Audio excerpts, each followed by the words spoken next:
It's time. 1, 2, 3, 4, 5, 6, 7, 8. Okay, we're ready. Were you here last month? You were here last month. Yeah, that was a long one. We're ready? No, I just like to make sure That's my Robert's card. Counterparts that we work with that own the property, they just. Okay.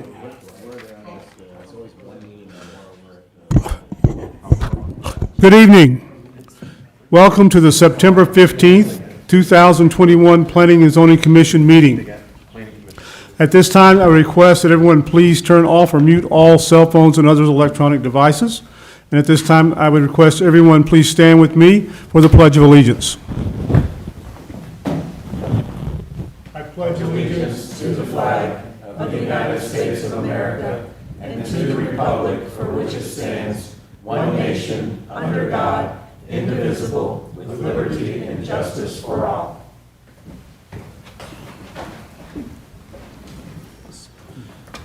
Applications for conditional use permit requests will be heard during tonight's meeting, and the commission will vote on these applications and make a recommendation to the county council. The applications will then be scheduled to be introduced before the county council at the Tuesday, October 12th, 2021 county council meeting.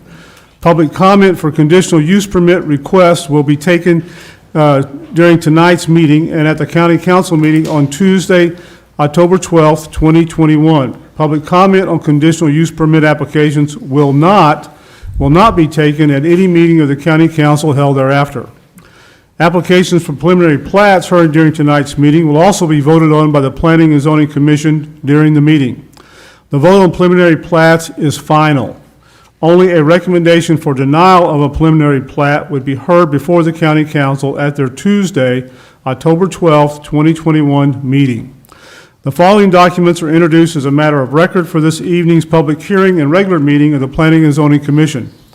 The Unified Development Ordinance of St. Charles County, including zoning maps, and the year 2030 Master Plan for St. Charles County, which includes the year 2030 Future Land Use Plan map. I see that we have a quorum. Is there a motion to open the meeting? Motion. Is there a second? Second. All in favor, sign aye. Aye. Okay. How this meeting is conducted, I will read into the record the application. Staff will then present the application and make their recommendation. Commission members may ask questions of the staff at that time or may not. We will ask the applicant to come forward to present their application, answer any questions that the commission may have. Then we'll have a public hearing. Anyone wishing to speak regarding the application may come forward and speak at that time. Once the public hearing is closed, we will ask the applicant to come back, address any issues that may arise as part of that came up during the public hearing. If you're going to speak, please fill out one of these cards. They're right here at the end of the table. This way we get your name and address correct in our minutes. Once the applicant has come back, then the commission will consider the application and vote on the application. If you do speak, I will ask for you to be sworn in, since this is a hearing of record. The first matter on our agenda this evening is conditional use permit request located at 3153 Hopewell Road, application number CUP 21-10. The property owner is Dardine Creek Farms Incorporated. The applicant is Jason Abernathy. The current zoning is RR Single Family Residential District, 3-acre minimum lot size with floodway fringe overlay district. The 2030 Master Plan recommends low-density residential uses. Conditional use request is a lawn care service, indoor storage of equipment and vehicles required. The parcel size is 2.79 acres. The location is on the northwest side of Hopewell Road, approximately 1,000 feet northeast of Tanis Lee Lane, adjacent to the city of O'Fallon, located in Council District 2. Staff. Okay, so the applicant is requesting a conditional use permit for a lawn care service, and the UDO does require that any equipment or materials that they have would have to be stored inside of a building. The 2030 master plan does recommend for low-density residential in this location. The lawn care service is defined in the UDO as a business devoted to cutting grass on public or private property. It shall not include landscape contracting services. This property was rezoned in 2019 from A agricultural to R rural residential, with the intent of developing the subject property and adjacent properties as residential dwellings. The surrounding properties north of the subject property is considered a rapid growth area for Lake St. Louis, O'Fallon, and Wentzville. This type of use may be needed in the future. The provided concept plan conforms to the requirements for a lawn care service with the indoor storage requirement. A new driveway will be installed further west that will meet all county standards. The existing drive will be removed. In the future, Hopewell Road will need an 80-foot right-of-way per the thoroughfare plan that's contained in the master plan. The right-of-way is currently 50 feet wide. An additional 15 feet of right-of-way will be needed on each side of Hopewell Road in the future. County Highway intends on smoothing the curve of Hopewell Road in this area as well. The location of the proposed development on the subject parcel would ensure the proposed use would not impact the right-of-way acquisition and permit the future road widening. Staff finds this proposed use would conform to the conditional use permit criteria. The limited nature of this request will limit the potential land use impacts. Staff does note that we have received 6 letters of opposition. Staff does recommend approval. Should commission wish to approve the application, staff recommends the following 6 conditions to limit the impact of development. 1, a site plan substantially complying with the attached concept plan and section 405.525 of the county code shall be submitted to and approved by the St. Charles County Community Development Department prior to the conditional use becoming active. Number 2, no conditional use shall be active until such time as all approvals have been received.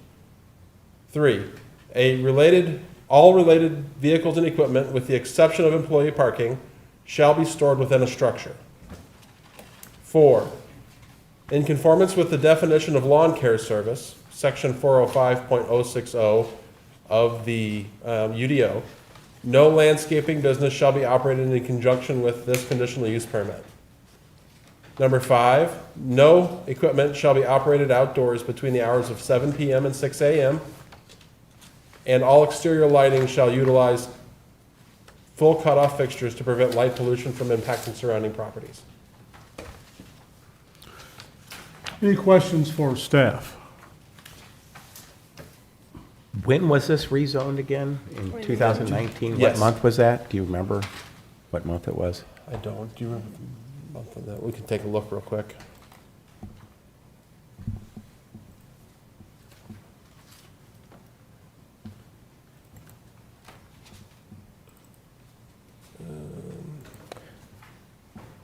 See, it looks like it was rezoned. Let me get this file open here. I've got the ordinance here.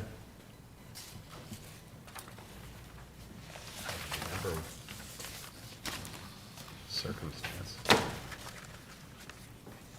The ordinance was signed April 29th of 2019. Okay.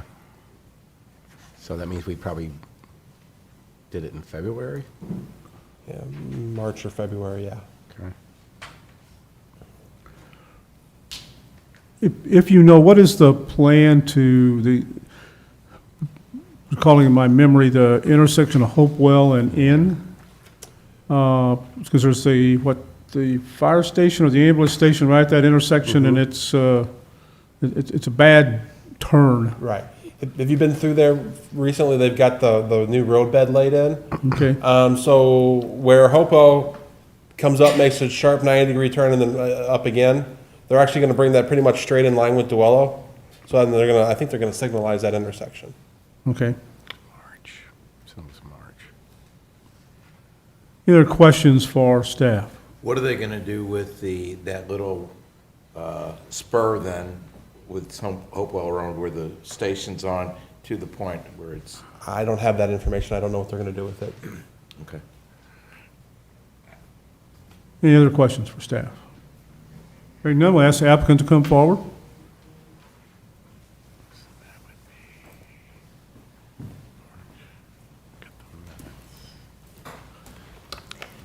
You solemnly swear or affirm that you'll tell the truth, the whole truth, and nothing but the truth in these proceedings under the pains and penalties of perjury. I do. Please state your name and address for the record. Sure. I am Elizabeth H. Lum. We are counsel for the applicant. My address is 120 South Central Avenue, Suite 700, Clayton, Missouri, 63031. Okay, go ahead, Elizabeth. Sure. So I think Mr. Price noted that there had been some letters of opposition received from the community. And as an initial matter, I'd kind of like to clear out, you know, it appeared to us that there had been some misunderstandings as to what was being requested. I saw some of the comments from the community saying that they were opposed to a rezoning and that we're, you know, going to use the lot as, you know, a commercial lot or for landscaping and some heavy trucks. And I want to clarify that this is actually not a rezoning.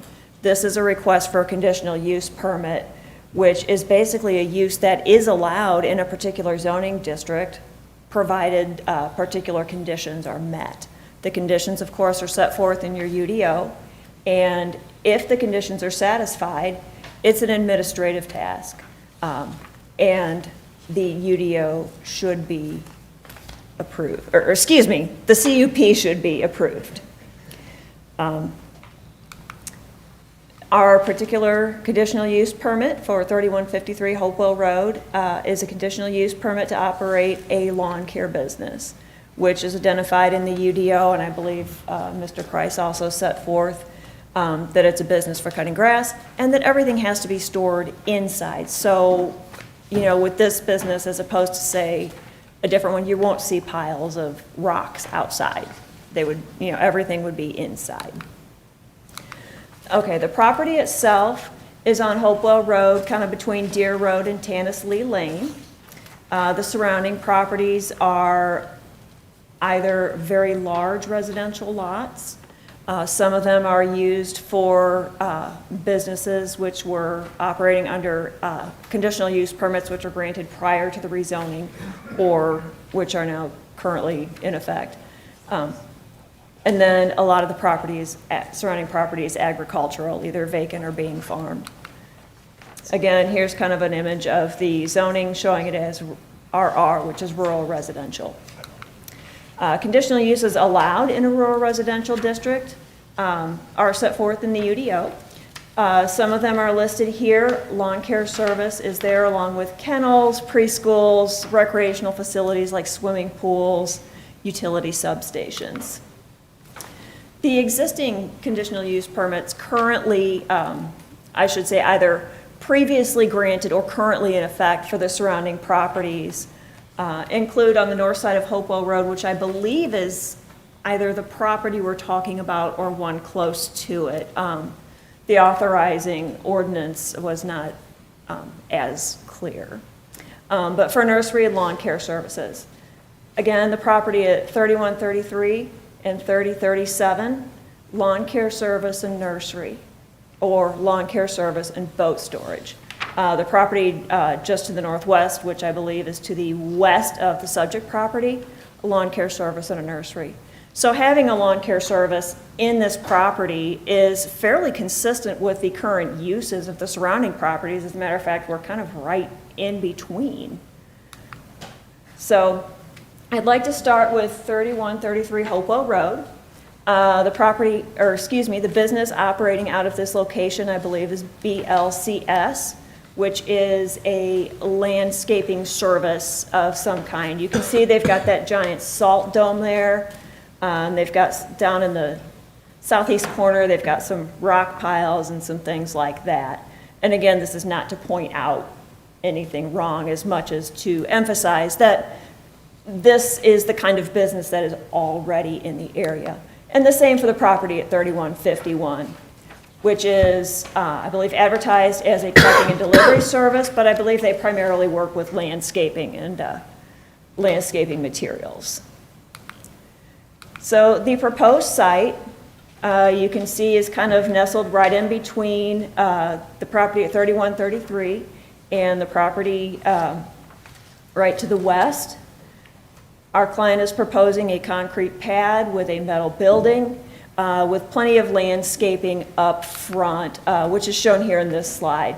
By using kind of the native plants that are dense, it will adequately screen the property from Hopewell Road and any surrounding residential properties. I believe there's one that's kind of across the street, and that would provide some screening. Okay, the requirements for our conditional use permit, of course, are set out in 405-510 of the UDO. The proposed conditional use will not be detrimental to or endanger public health, safety, or general welfare. This, again, is a use for a lawn care service. We will be storing equipment associated with the lawn care service. There will be no outdoor storage. The surrounding properties are already being used for similar purposes. I noted that some of the comments from the citizens indicated that they were concerned about traffic. What we're talking about really is about 20 trips in or out a day, and what that means basically is, 3 to 5 employees will drive their car in the morning. They'll park their car, go inside, get their truck, and drive out, and then they'll be gone all day. And then in the evening, they'll drive back in, park their truck, unload, get their own car, and drive out. So when you compare it to a different kind of business that might be authorized under a conditional use permit, like a daycare or a swimming pool, the level of traffic is really nominal. And the county has recommended, and the applicant does not object to the limitations that they put on lighting, the operation of noisy equipment during certain hours, or parking or outdoor storage. The proposed conditional use will not be injurious to the use and enjoyment of other property in the immediate vicinity for the purposes already permitted, or to the aesthetic and or scenic values. Our client has proposed a metal building with garage doors which will close, so the equipment will be completely inside. He has proposed and will install appropriate landscaping to screen the property from view. I think the aesthetic there would be complementary to what is already around. The proposed conditional use will not substantially diminish or impair values within the neighborhood. Again, if you look at the neighborhood, it's surrounded by some large residential lots, some similar businesses, and a lot of agricultural. With the agricultural property being undeveloped, the proposed use will not inhibit the future development of these properties, either as residential or commercial, because it is very self-contained on its own lot, and again, everything is stored inside. And with the property abutting Hopewell Road, which is designated as a rural collector street in the 2030 master plan, having direct access to Hopewell Road will, kind of keep our client from traveling through residential streets or actually adding to congestion in other areas. The establishment of the proposed conditional use will not impede the normal and orderly development of the and immediate improvement of the surrounding property for uses permitted in the district. Again, the county's 2030 master plan shows this area is maintaining its rural residential zoning classification, which allows for this particular use, and this particular use does not prohibit or impair the use of surrounding properties for other purposes. Staff has recommended the approval of the conditional use permit with the conditions listed here, which are also shown in the staff report, and to which our client has no objection. Any questions for the applicant? Explain the rezoning of this just a short year and a half ago, where they came before us and said, well, listen, we've got this 6 acre and we want to divide it into 2 3-acre lots, which, meets the thing. And now a short time, my first inclination is this is kind of a bait and switch deal here, where originally there was supposed to be 2 residential homes, and now one of the lots is going to be used for this lawn care. So explain the thinking. Sure. Well, I think first I'd like to point out that our client was not involved in the rezoning. He is looking to purchase the property from Dardine Creek Farms. I do have the 2019 ordinance with me, but I don't recall off the top of my head if the current owner is the owner that also rezoned. So, and we were not Robert involved Charteau. in that.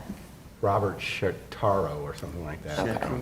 Yeah. Mr. Shatra. Yeah. Right. And I think the other thing I'd kind of like to point out again is that this property is situated between two landscaping businesses that were already there. So in some ways, this is more, adds more continuity than the erection of two residential homes, which, would kind of stick out in between those two businesses, whereas this one is much more similar.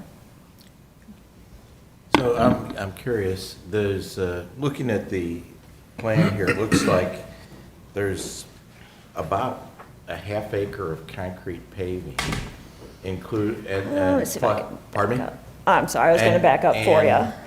For 2 or 3 vehicles or whatever you're describing, I'm just curious, why would they be needing that enormous pad? I'm sorry. Sure, and the pad itself, let me go back. And I could be, honestly, a little off on the number of vehicles that are stored there. I know our client represented to us that they'll have a couple of guys coming in every day, loading up their trucks and moving out. What is actually physically in the building each day, I'm not sure. But I do know that the building has been planned to adequately house. I don't know, it just seems The that equipment. with that amount of paving, it's like there's some other future use plan that we're, I don't know, it just seems like it's a lot. Not to my knowledge. I do believe they need some room just to maneuver their, Sure, to drive in and out, and that could be part of it. that would be part of it. But, yeah, I am not aware of anything. Okay. What utilities are available at this site? Oh, goodness. Ellie? So staff's understanding of that, let me get my, If I'm not mistaken, I believe we'll bring in septic.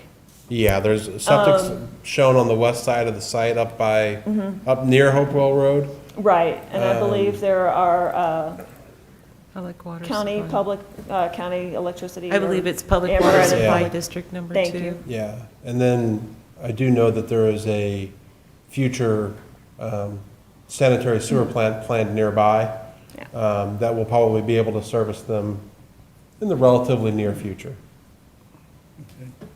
Will they be doing any maintenance of equipment at this site? Storage. Well, let me change that. We have been told that it's storage. And we have advised our client of the requirements. And will the site be fenced for security reasons? I don't know that we have discussed that. We can bring it up. I do know that we have discussed the landscaping and screening, but Not really. if the equipment is stored inside a locked building, I would think that would take care of it. Any other questions for the applicant? Yeah, about the septic system. Now, part of the property appears to be in a flood zone. Is there any special conditions that are done to that septic system to not allow it to migrate to the area that's in floodplain? I would have to defer to our engineers on that. I do know that the septic system is shown in an area that is not within the floodplain, and that it would be designed in accordance with whatever the applicable requirements are. Okay, thank you. Mark, will we address the runoff issue when they present the site plan? Yes, sir. And that'll all be taken care of during the site plan review. Any other questions for the applicant? Hearing none, thank you. Thank you. We will now open the public hearing for CUP 21-10. Anyone wishing to speak regarding this application?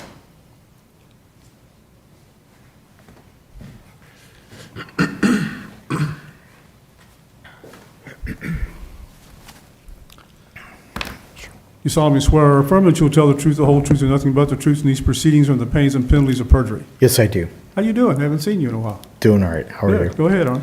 Thank you very much, members of the commission. My name is, We have to get this part. yeah. Yeah.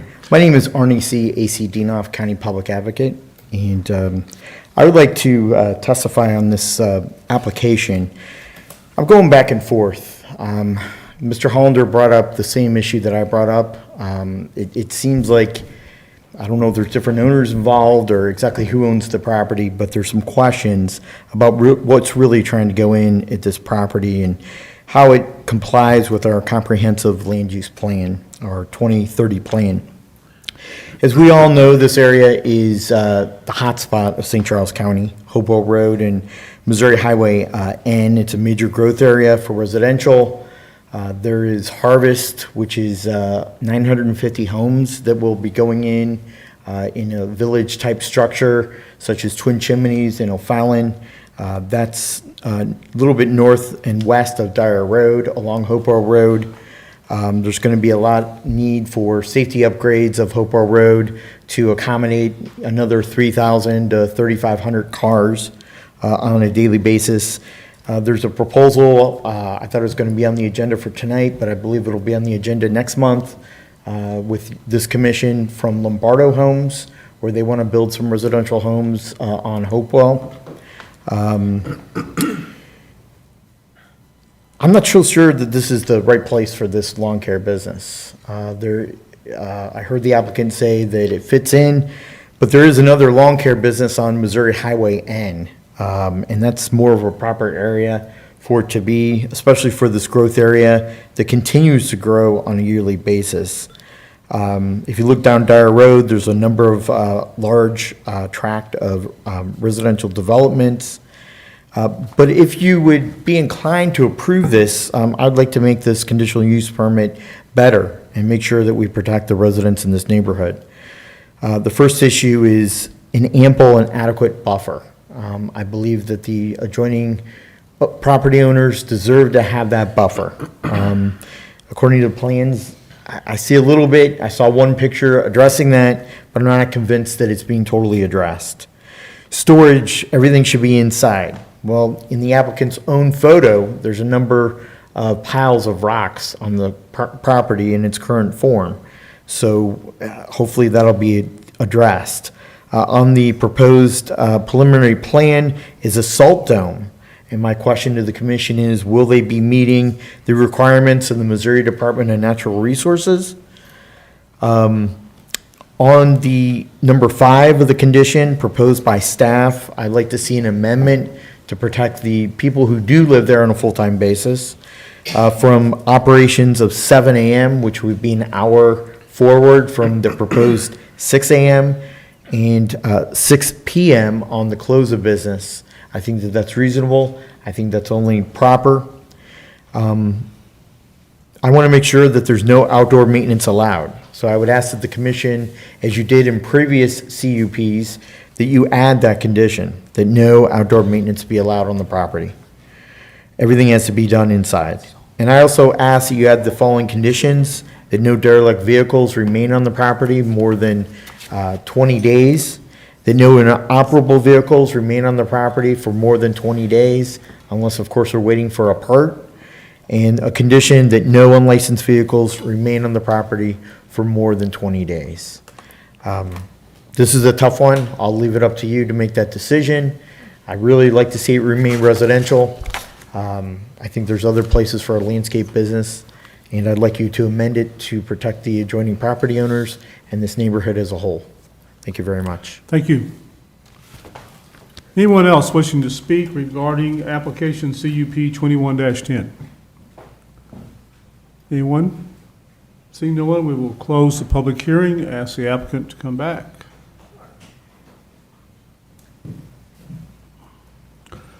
Anyone have any additional questions for the applicant? For the record, the salt dome and the rock were on adjoining property, not on this property. Thank you. I was actually going to add that as well, that's not our property. To the extent there is anything on our property, again, we've advised our client as to what is permitted or required by the UDO. So in the course of the development of the property, I would expect that those issues would be addressed. Any questions for the applicant? Hearing none, thank you. Thank you. We will now bring application CUP 21-10 back to the commission for consideration. Questions, comments? Chair, go ahead. Yeah, I guess they'll address that amount of concrete in the site. Okay. That's an enormous amount of concrete. But anyway, I'm thinking that we ought to just a slight addition of that vehicles that are on the property have to be employees or directly related to the business, this lawn care business.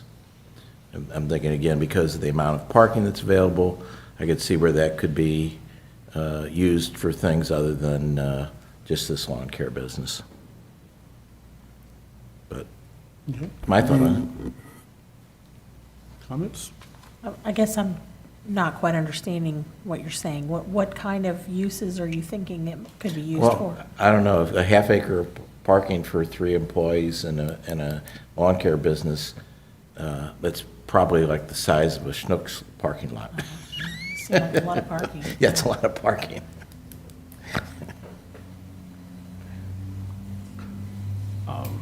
Comments? I mean, that's my thought. No, there's, let's see.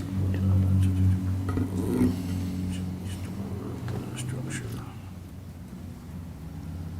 Well, so all related vehicles and equipment shall be stored within the structure. I can see what, so the employee wants to park his boat. Well, I'm just, Or his RV, yeah. right. But that would not be related vehicles. Yeah, Okay, if you feel like that covers it, I'm fine. I wouldn't think. Okay. Well, plus they have to be parked indoors Yeah. rather than employed vehicles during the day. I don't know why they're putting that so much cement in though, that's for sure. Yeah, doesn't Seems make like a sense. waste of money. Doesn't make sense, right? Yeah, I'm kind of, reconsidering my thinking, especially with the, looking at the site plan compared to right next door is obviously something that is fairly large and has a salt dome and a debris pile, and, I don't know if this slot would necessarily fit in well if someone tried to sell it for a 3-acre lot and a home next to that other one. So I think it kind of does kind of fit in with at least the small particular area that exists there. Do you want to amend one of the? No, I think if you feel like that covers it, I'm fine. I just wanted to discuss it a little more. And you did say that Hopewell Road is already slotted for improvements, right? So It is in the long-range plan. how long range is how long? Well, I won't that's a see it. good question. Yeah, I won't see it, but that, you might. No shit. But I mean, as far as the highway in work, they're already doing that. It's already under construction. So we know that's going to be done in the near future, but as far as upgrades to Hopewell, I have no idea. I might add, typically during the site plan review phase, Highway Department will weigh in on this, and if they need to ask for any reservation of property at that time, that's when they will ask for that during the site plan phase. During this concept planning phase, we did make sure that the building was set back far enough that no improvements would be affected by any improvements on Hopewell Road. If that were the case, and they did need the area outside the improvements, but it's taking in the landscape they're proposing, would they then be required to put back a landscaping barrier going forward? Yeah. They would be required to meet the conditions of their site plan approval. Oh, okay. So they it would have just to maintain a certain number of landscaping credits. Gotcha. Okay. Yeah, during the site plan review phase, that's where we'll make sure everything is in place that the ordinance calls for. What you see right now is the concept. Right. It may move back 10 feet. We may adjust, or they may adjust. They may adjust the size of the concrete. Right. Yeah, 'cause if Okay. if they did something now before the site plan, that's on them, Right, because they really can't do anything until we approve the site plan. right. Okay, that's fine. Any other questions or comments? Hearing none, the chair will entertain a motion to approve application CUP 21-10. Is there a motion? Motion. Is that you, Mr. Fromm? Yeah. Is there a second? Second. Mr. Holland, wait a second. Okay, Ms. Bamer, how do you vote? Yes. Mr. Clary? Yes. Mr. Cornwell? Yes. Mr. Jackson? Yes. Ms. Barr? Yes. Mr. Holland? Yes. Mr. Fromm? Yes. And I vote yes, the application passes. Okay.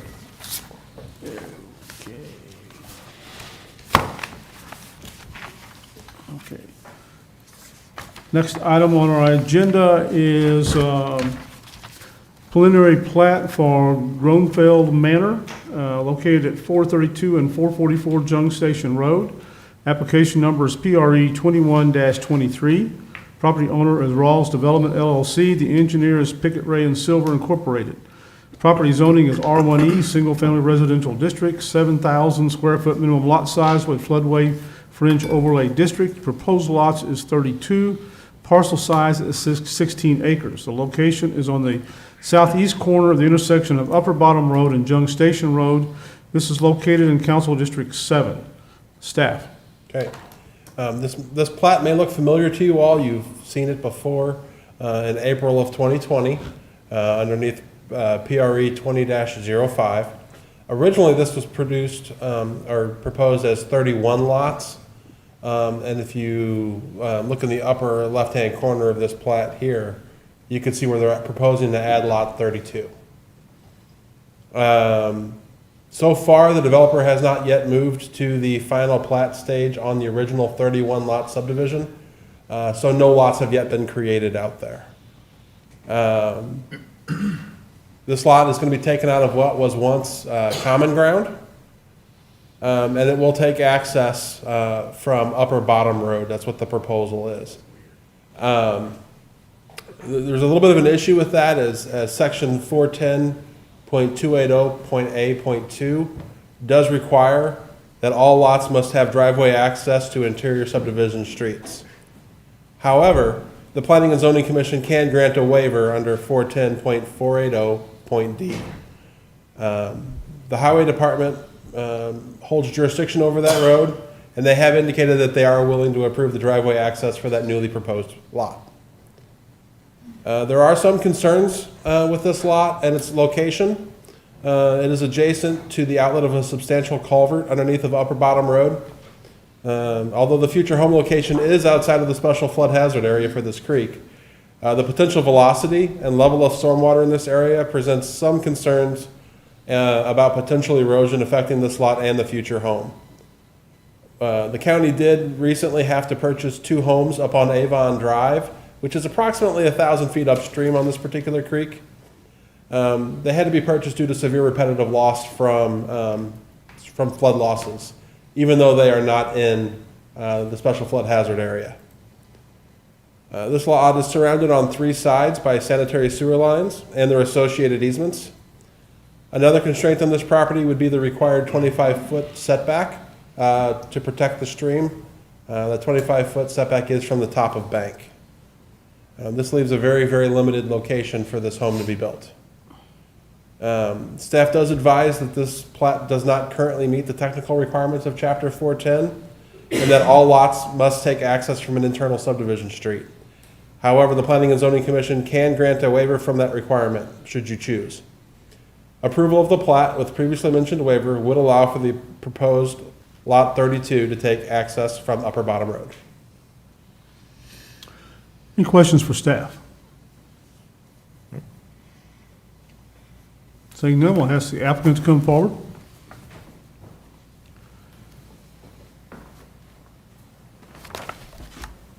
You solemnly swear or affirm that you will tell the truth, the whole truth, and nothing but the truth in these proceedings or the pains and penalties of perjury. I do. Please state your name and address for the record. My name is Doug Tiemann. I'm an engineer with Pickett, Ray, and Silver. Our address is 22 Richmond Center Court in St. Peters. Go ahead. What we're before you tonight is asking for an additional lot as stated by staff, this lot was not in the original submittal. What has come upon this is after completing what they've done, the work they've done to this date, they have this area that's a common ground area over there that would support a lot, and it does not have any portion of the lot in the floodplain.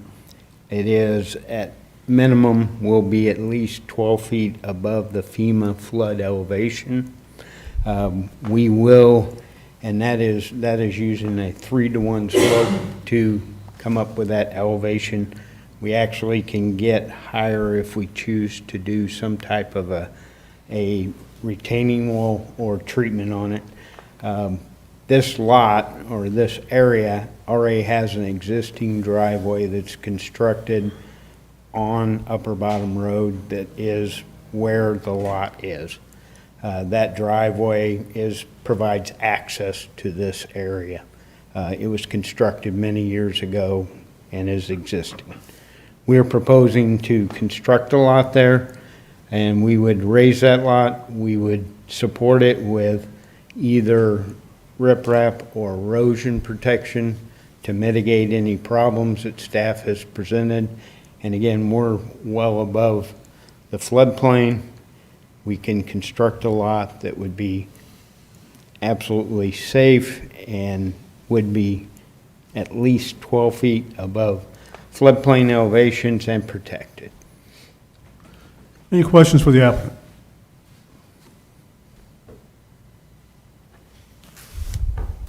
So why didn't this come before us the first time? It's just after you've moved the dirt, you've seen that you have an extra lot? Well, part of it was when they first submitted, they weren't looking at this area for use as an extra lot. And it's not an extra lot, but they've got this area that now is going to become an area that's going to have to be maintained, and it can support the lot. So, and using the fill from the other side of the development, which is now under construction, they'll build a 3-to-1 slope up as we've shown on the plans and construct that lot.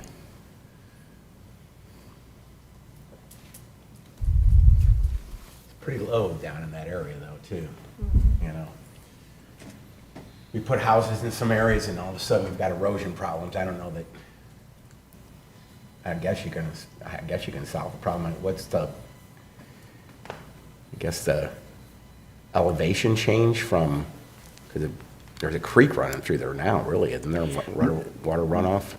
The creek, the 100-year floodplain elevation of the creek is 462. Okay.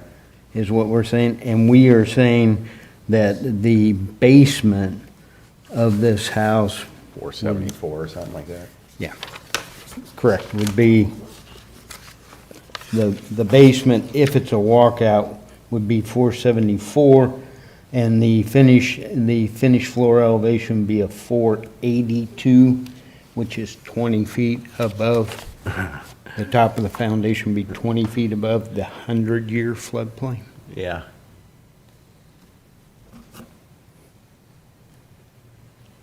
I mean, we have houses flooding in Muirfield just because of runoff right now, and it's high just because of creek runoff. I don't know, I'm hesitant to approve this because of where it's at, but, you know, I guess if somebody's foolish enough to buy it. Any other questions for the applicant?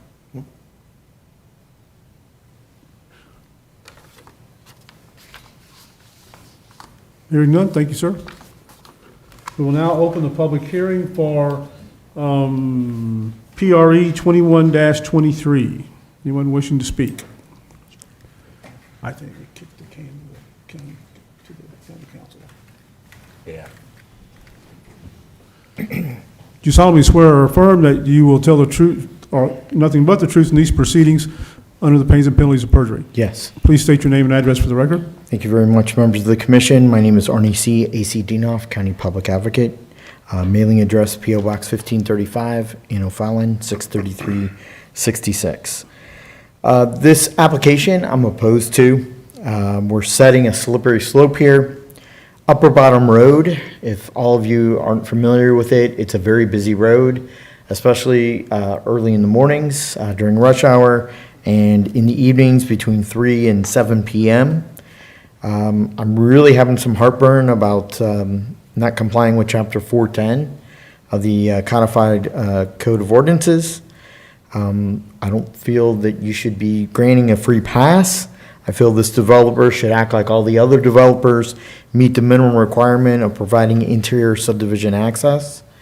I have some real severe concern about erosion control, especially the cost to taxpayers and buying out properties that flood.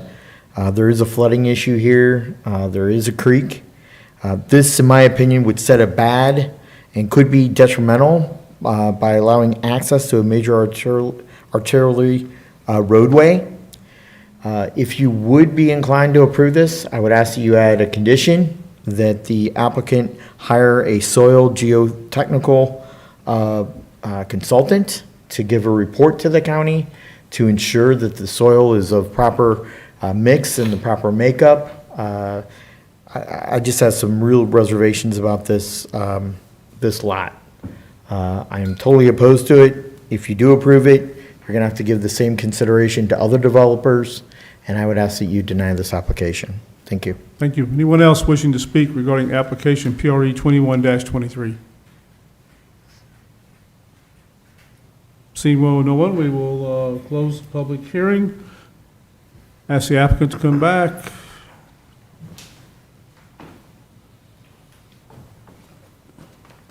Formality. Anyone have any additional questions for the applicant? Thank you, sir. Thank you. We will now bring this application PRE 21-23 to the commission for consideration. Yeah, I can't think of one reason to approve it, to be honest. We're putting a house, first of all, that's not contingent or congruent with the other homes. We're putting a driveway next to a subdivision. We're creating it right next to a floodplain, which very close to the floodway. The upper bottom there turns and dips as it goes through that area. People will be coming at high speeds. They'll be essentially coming in an angle to that driveway. I think it's a real bad idea. Any other comments? Yeah, I just think this was one of those situations where the builder got into the project and said, hey, listen, I think we can get one more out of this deal here, you know? Right. So, Yeah. I don't think it's a good idea. Anyone else wishing to speak? Chair will entertain a motion to approve PRE 21-23. Is there a motion? So moved. Motion by Mr. Fromm. Is there a second? Second. Ms. Bamers, a second. Mr. Cleary, how do you vote? No. Mr. Fromm? No. Mr. Jackson? No. Ms. Barr? No. Mr. Hollander? No. Mr. Cornwell? No. Ms. Bamer? No. And I vote no.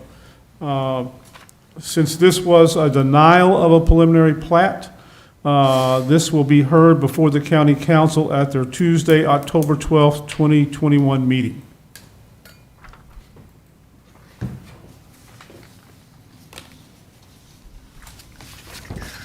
Agenda, oh no. I hit the wrong button. Well, I've got this over here. Okay, the next thing on our agenda is we have no tabled or continued items. Next thing on the agenda is to approve the August 18th, 2021 regular meeting minutes. Is there a motion to approve these minutes? Motion. Second? Is there a second? Second. All in favor, sign aye. Aye. Minutes are approved. Any planning and zoning division updates? There are no other updates at this time. Okay. The next thing on our agenda is the adoption of Planning and Zoning Commission Rules of Procedure pursuant to Section 400.100.5 of the County Code. This is Resolution 21-01. I will read this into the record. A resolution approving the written rules of order and procedure for the Planning and Zoning Commission and authorizing other actions as necessary to effectuate the same. Whereas the St. Charles County, Missouri Planning and Zoning Commission, the Commission, desires to adopt commission rules and operating procedure for the orderly running of official business, and whereas Section 400.100 OSCCMO provides the commission may adopt rules of procedure consistent with federal and state law and the St. Charles County Charter and ordinances, and whereas the commission deems the rules of order and procedure adopted herein, the rules necessary to conduct its business, and whereas said rules shall govern the deliberations and meetings of the commission, and whereas Section 400.090 of the ordinances of St. Charles County, Missouri, require the commission shall observe certain procedural requirements while taking evidence at hearings or meetings, and that these rules are not intended to contradict such requirements. Now therefore be it resolved by the commissioners of the St. Charles County Planning and Zoning Commission as follows. 1. General Rules of Order and Procedure. The Rules of Order and Parliamentary Procedure contained in Robert's Rules of Order, newly revised, shall govern the transaction of business by and before the commission at its meetings in all cases to which they are applicable, and which they are not inconsistent with these rules, St. Charles County Charter and ordinances, and the state and federal law. Each commissioner must be given the opportunity to speak on every issue. Commissioners are not required to rise, but in the interest of orderly discussion must be recognized by the chair before making motions and speaking. Every motion must be seconded before being put to a vote. All motions must be recorded in their entirety in the commission's minutes. 2. Guidelines for public hearings. As part of its deliberative process, the commission must hold a public hearing regarding applications presented before it. The public hearing is an opportunity for interested parties to be heard on the application at issue, and not a public platform for endless public commentary. These rules are adopted to meet the commission's requirement to hold a public hearing. The procedural requirements at the hearing under Section 400.090 Ordinance of St. Charles County, Missouri, as may be amended from time to time, are hereby incorporated into the rules as if fully rewritten herein. To the extent that these rules may otherwise be deemed to contradict the requirements of Section 400.090 Ordinance of St. Charles County, Missouri, the ordinance shall govern. The chair shall have the power to preserve order and decorum relating to members of the public, so that the deliberative process will not be disturbed. A member of the public may speak only during the public hearing. Once the public hearing is closed by the chair, a member of the public may speak only at such other time as majority of the commission allows. Speakers must step to the front of the room, must give their name, address, and the identity of their organization if applicable. Speakers must be recognized by the chair and placed under oath. Speakers must limit the remarks to 3 minutes per public hearing and may not yield any remaining time they may have to another speaker. All remarks must be addressed to the commission as a body and not to a specific commissioner thereof or the audience. Speakers must observe the commonly accepted rules of courtesy, decorum, dignity, and good taste. Interested parties or other representatives may address the commission by written communication. For public hearings, written communications submitted in advance are considered at the hearings and provided as backup material. Cellular telephones, electronic beepers, and pagers that emit a paging or telephone sound shall be allowed in the commission meeting, provided the device is turned off or on silent mode. Public meetings may be recorded by audio tape, videotape, and other electronic means pursuant to the following guidelines. The person or persons so taping shall give notice to the chair of the meeting of their intent to record, and the person or persons so taping shall not disturb the meeting by their physical location by placing equipment which blocks the audience's view of the members of the meeting or the members' view of the audience. Nor may the person or persons recording interfere with the official proceedings or broadcasting of the meeting. Closed meetings may not be recorded. Commission records. The Director of the Planning and Zoning Division of the St. Charles County Department of Community Development shall ensure the preservation and maintenance of appropriate records that are approved by the Commission and signed by the Chair of the Commission. Within 30 days following each meeting, the Commission shall file with the County Registrar a record of its proceedings. A copy of these rules shall be filed with the County Registrar. The Commission may amend these rules by resolution approved by a majority vote of the entire Commission in accordance with Section 400.100, parentheses 5D, as may be amended. This resolution shall be in full force and immediate effect from and after its adoption as provided by law. Any questions, comments, concerns regarding this proposed resolution? Mr. Ellis, staff would request that it be amended that the minutes, the approved minutes be recorded with the registrar's office within 30 days.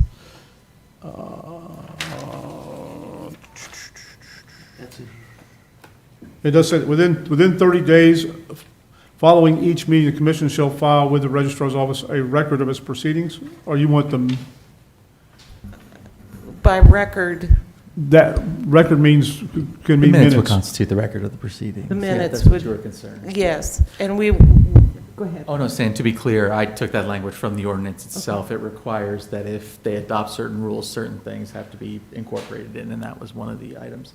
But in terms of the minutes being recorded, that would satisfy that requirement in terms of record of proceedings. What our concern is if we have the 30-day time period, say we, for whatever reason, don't have a quorum the next meeting, So the minutes aren't. so the minutes aren't approved, then we're in violation of that 30 days.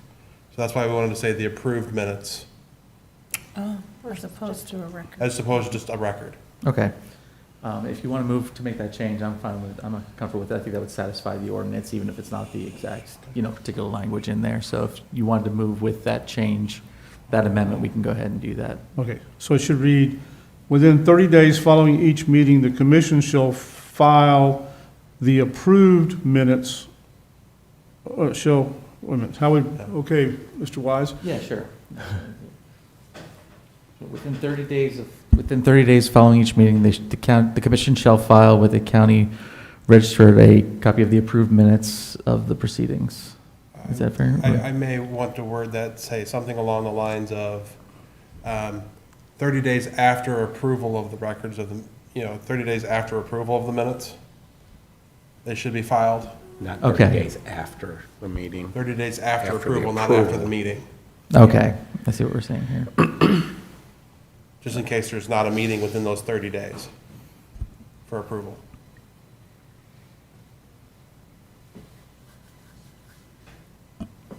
Yeah, no, I see what we're saying here. Okay, so within 30 days following the approval of the minutes of each meeting? Yes. That's fine, okay, with that change. The approval of the minutes of each meeting? Okay. Any other suggestions, comments, concerns?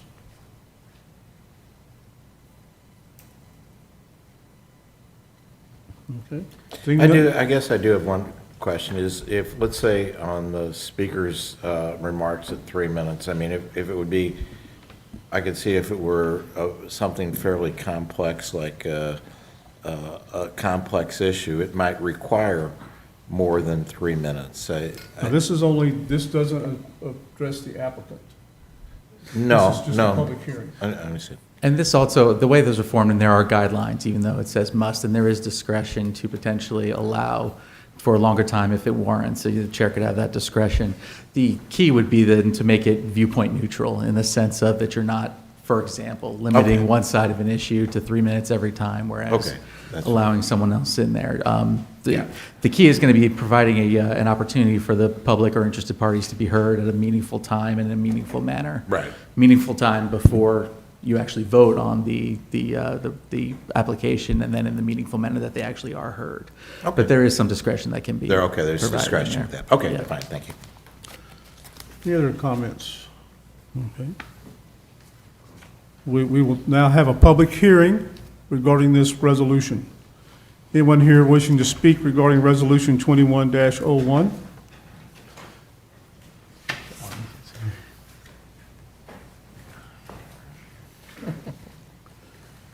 I don't need to, I don't know if I need to, well, you solemnly swear or affirm to tell the truth, the whole truth, and nothing but the truth in these proceedings under the pains and penalties of perjury. Yes, I do. Please state your name and address for the record. Thank you very much, Commissioners. My name is Arnie C. A.C. Dinoff, Public Advocate, County Public Advocate.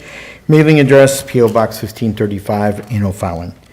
Thank you very much for having a public hearing. I wasn't sure if that was going to be allowed, that I was going to be able to testify, but this is really important to me and a lot of other county residents that I've talked to. Some people don't even know that this is coming or happening. I know it's been discussed since, I believe, May. I'd like to just go through some of the issues, and I have some amendments that I'd like to amend to this. I feel that the commissioners, by limiting public comment or prohibiting public comment, I believe that you're going to miss a lot of needed information. You're going to stymie or push people out of the political process.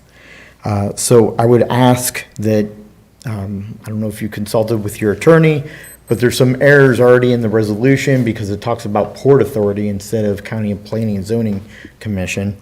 But I believe that there's provisions of the state constitution and also our revised state statutes that would prohibit you from limiting public comments.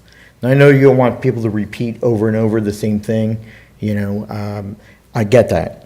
But by limiting public testimony and violating the rights of citizens and interested parties to testify before appointed members of the County Planning and Zoning Commission, I feel is ludicrous, self-serving, biased, limits public participation, stymies the residents of being part of the planning and zoning process, and limits citizen involvement by sending a clear and concise message that the County Planning and Zoning Commissioners do not care what we, the 430,000 county residents, have to say when it comes to zoning and building development throughout the County of St. Charles.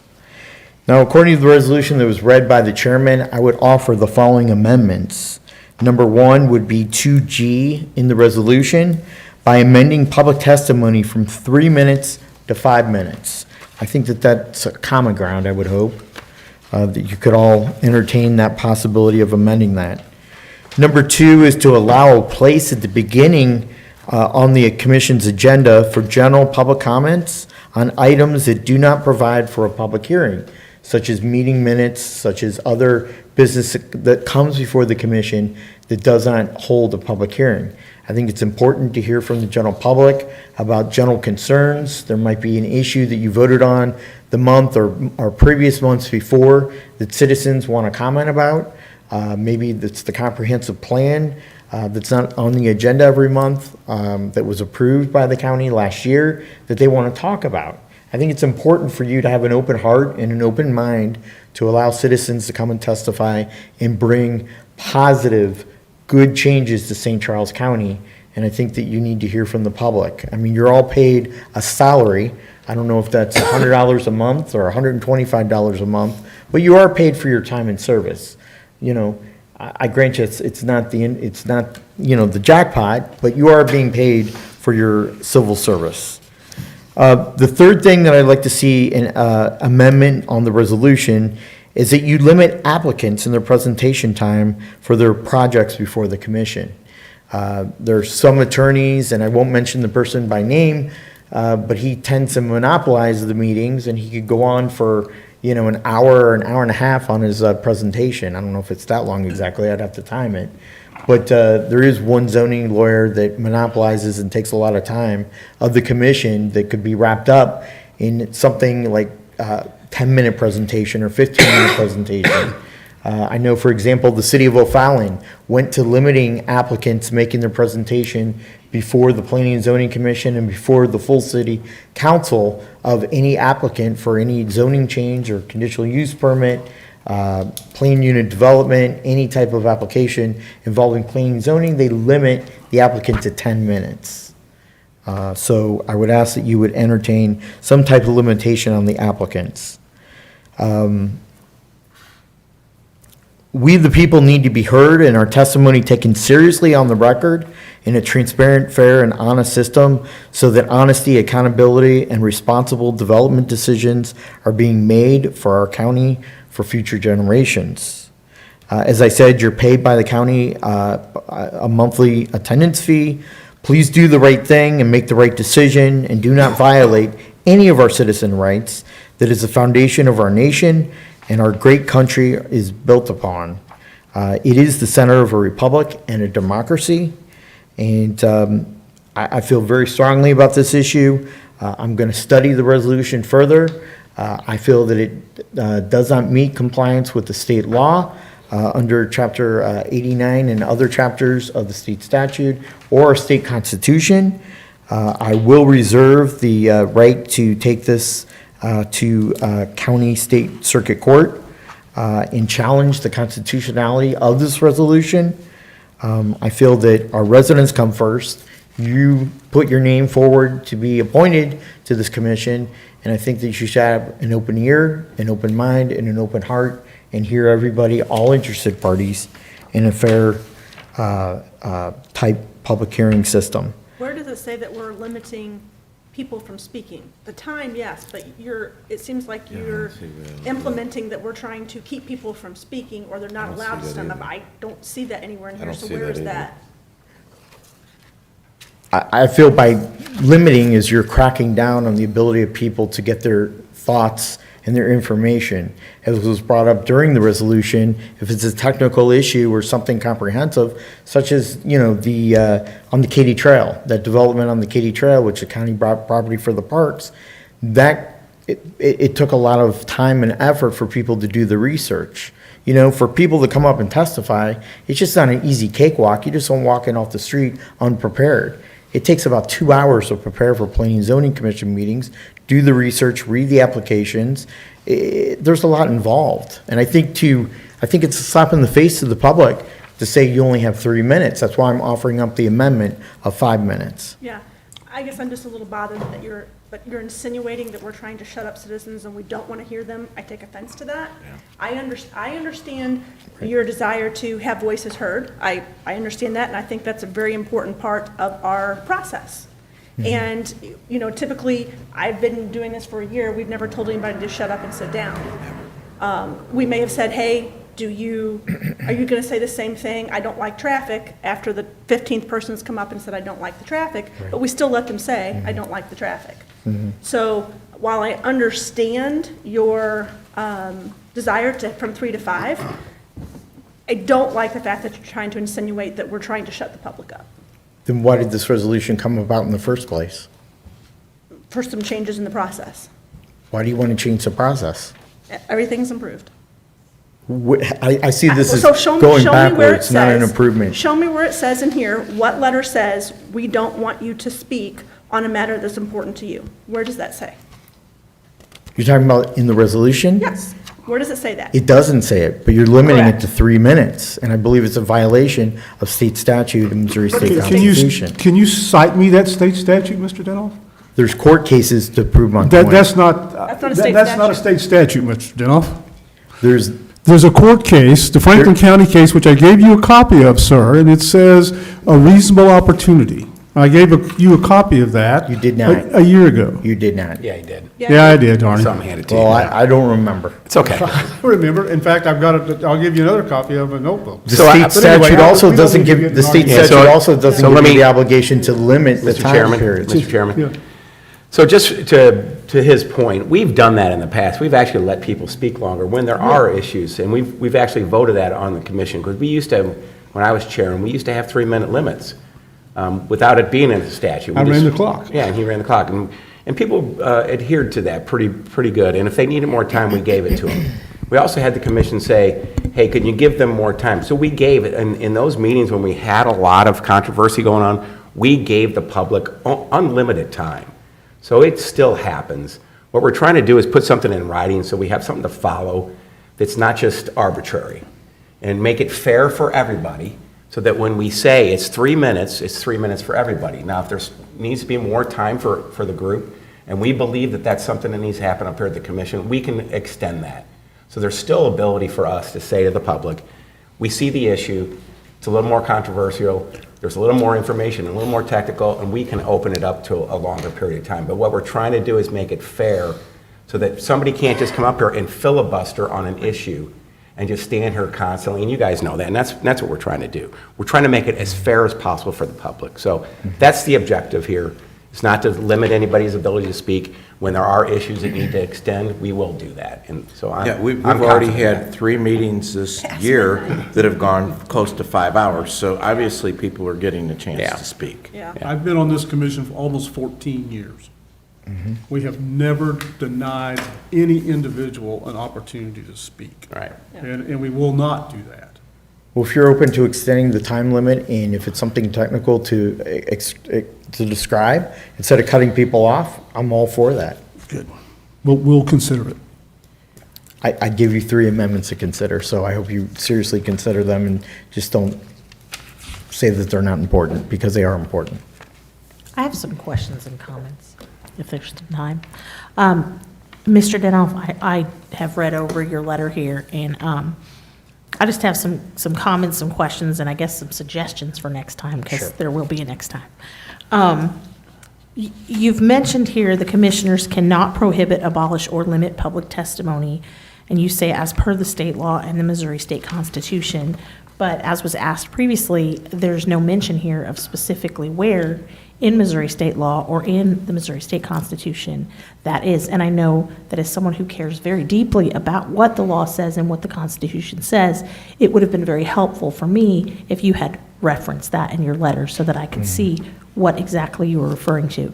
Second of all, if your claim is that we cannot limit public testimony, and you're saying that limiting to 3 minutes is against the law and the Constitution, why would limiting to 5 minutes not also be just as against the law and the Constitution? Because it sounds here like your claim is saying that we cannot limit at all. And then furthermore, in number 3, you've asked us to limit not just the public testimony, but to further limit applicants to 10 minutes, which then gives the public, if we were to take all of your suggestions, the public would be at 5 minutes, an applicant would be at 10 minutes.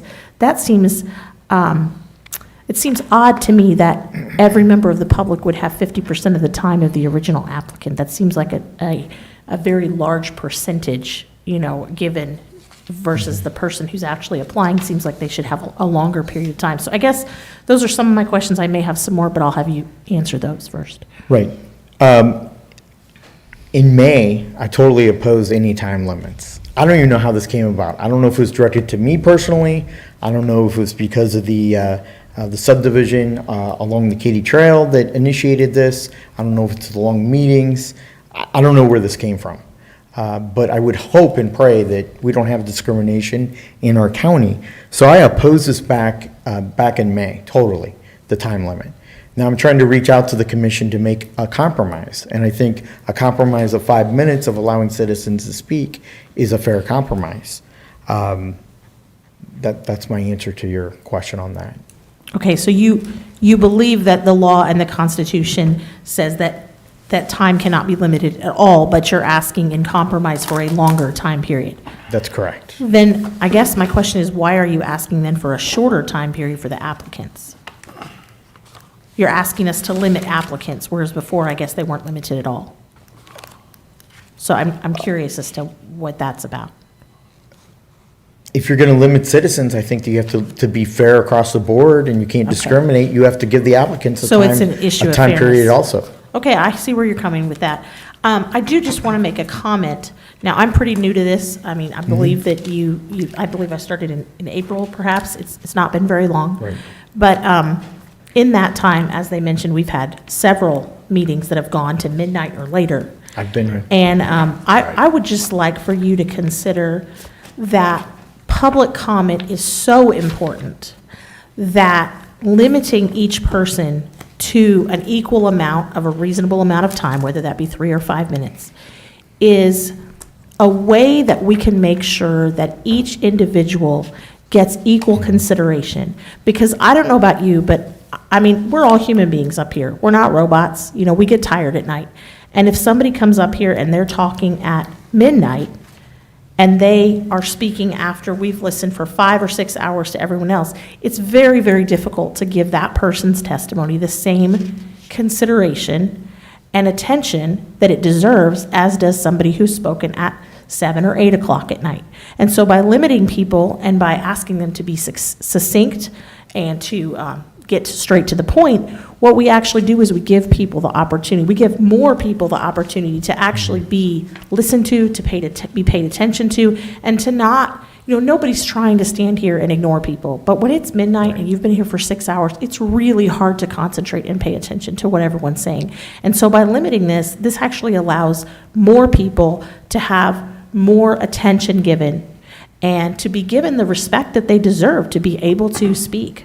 As you said, there are some people who monopolize the meeting, and if there's somebody here that speaks for 30 minutes and then, you know, somebody else gets up and they want to have their say, but everybody just wants to go home, that doesn't give that person their opportunity. So I feel, and I don't know, I didn't write this, I don't know what the motivation was, but just reading it for how it's actually proposed, it seems to me that by limiting everyone to an equal amount of time, that what we're actually doing is increasing fairness so that everyone has their chance to speak and has their chance to be paid attention to and given respect.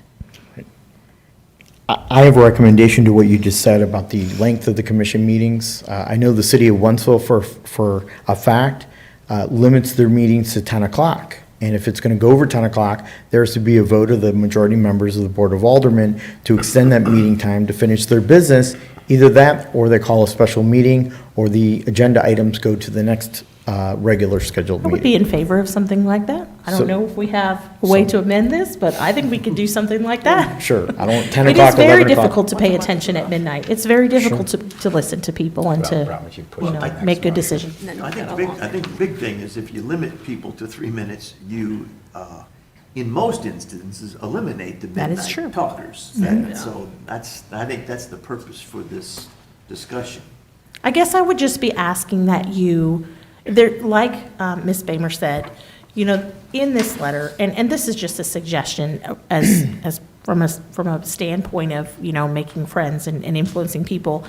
I do think that by always assuming the best of people and giving people the benefit of the doubt, that you go further than making statements that nobody likes to be called self-serving, biased, those kind of things.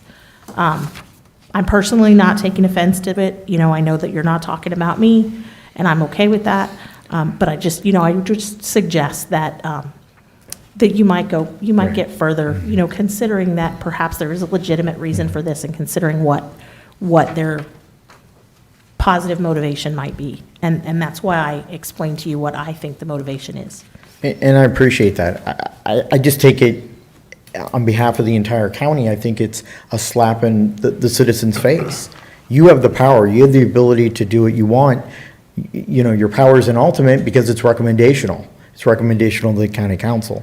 But I took this whole event from May, and I just felt that it was targeted to certain people. And I'm just telling you my opinion and how I feel as a human being. Are there certain people that you feel are consistently going over the 3-minute limit? There were lots of people in the 3 or 4 public hearings throughout the last year that went over the 3-minute limit. If there were lots of people, why would you assume that we were targeting a specific individual? And if you remember, after one night, there was a young man here who was very young and obviously took a lot of courage. I can't remember if you were here at that meeting or not. And we had heard testimony after testimony, and you could see the look on his face. We allowed him to speak and encouraged him to speak and applauded him being here and having his voice, because we do want to hear the voice of the people. This is not a power trip for any of us. We're here to do the work of the county, and I believe that you are too, and I believe that you believe what you're saying, but also, we don't sit here and call you names and say you're self-serving, you're grandstanding, you're doing all of these things. So we would ask that you give us that same appreciation, because I don't think that anybody here has said shut up to anybody in the last year and a half that I've been here. In fact, we've continued to say, young man, please come up, exercise your right, show citizens what you can do. Sure. Yeah, I'm not sure where this disrespect for the citizens comes, because I think that everyone who's come here and spoken has been treated with the tremendous respect. And that would be because that's the way we in this commission treat people. It's not anything self-serving or anything like that. I mean, it's, I think that I just feel like we are doing the best as we can. We're doing this as a public service. And we certainly want to give everyone an opportunity. This is a way of giving more people an opportunity. That's my feeling. Again, I would refer you to the case of Campbell versus County Commission of Franklin County. This opinion was handed down by the court February the 3rd of 2015, which is the controlling case. And this is what the court said. Section 64.875 does not define hearing, nor have Missouri appellate courts defined the exact contours of a sufficient hearing pursuant to section 64.875. Okay? The court looked at legislative intent into defining hearing. They looked at other states. Okay? They looked at the dictionary to define the word hearing. and went on to say, the court looked at the purpose of a hearing requirement, noting that the purpose of the hearing requirement is reflected in the requirement that local governments are required to provide notice of a public hearing. The court then looked at the Freeze versus City of Cape Girardeau about notice. They looked at the Supreme Courts of Georgia and Pennsylvania. And what they came down to in this case was that we have to provide citizens with a reasonable opportunity to speak. That is the current standard set forth by the courts of the state of Missouri.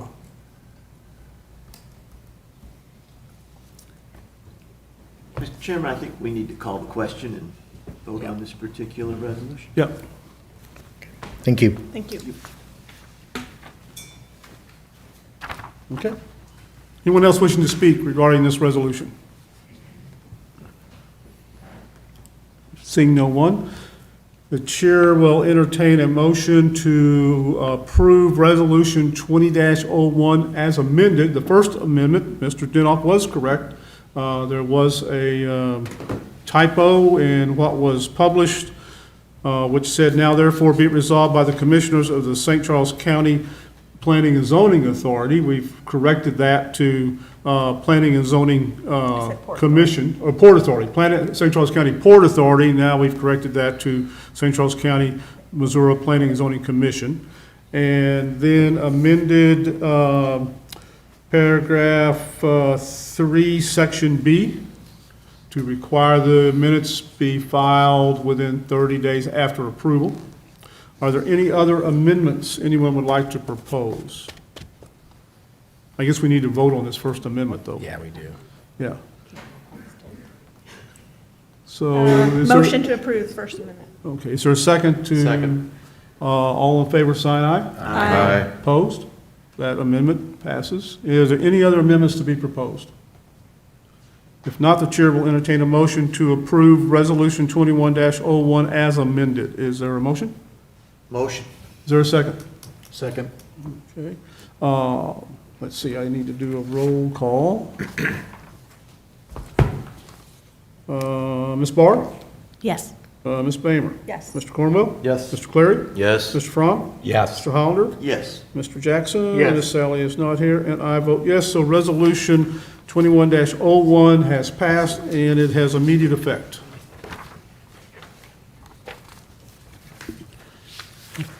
Okay, does anyone have any other business to bring before the commission? Chair will entertain a motion to adjourn.